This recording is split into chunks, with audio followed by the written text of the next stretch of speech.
So today I want to talk to you about this magnolia tree. Now this thing is beautiful, right? It's a massive magnolia tree. Been planted about 20, 25 years. Two things I want to talk to you about this magnolia. Number one is keep in mind the location. Well, as you're standing here, you can't see it, but I'm standing on the driveway. On the other side, through the bushes there, is the sidewalk and the house.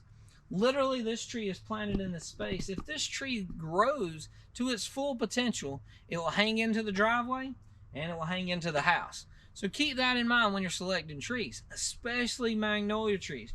You need to keep in mind how high they'll get, how big they'll get, that sort of thing.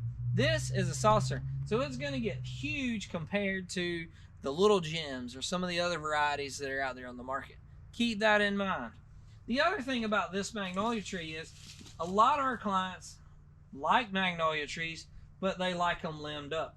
So you can come in. This is, to me, the most beautiful way to have a magnolia tree. This is more of the normal aesthetics of a magnolia tree. When I think of a magnolia tree, I think of the limbs going all the way to the ground and draping.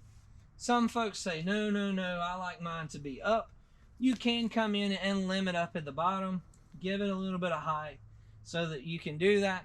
But honestly, my recommendation is if I want a tree to grow up tall, the magnolia is not the right selection.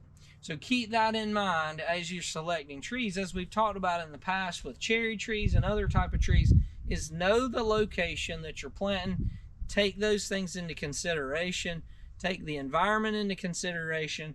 And like this particular one, if the client wanted to limb it up, could you limb it up? Sure, you could.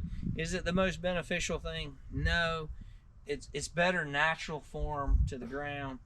You could limb it up if you wanted. But it's better to pick the right tree to start with. So just kind of keep those things in mind. Hey, if you have a magnolia tree and you need some help with it, give us a call. We're more than happy to get our crews out there to take a look at it for you and help you out.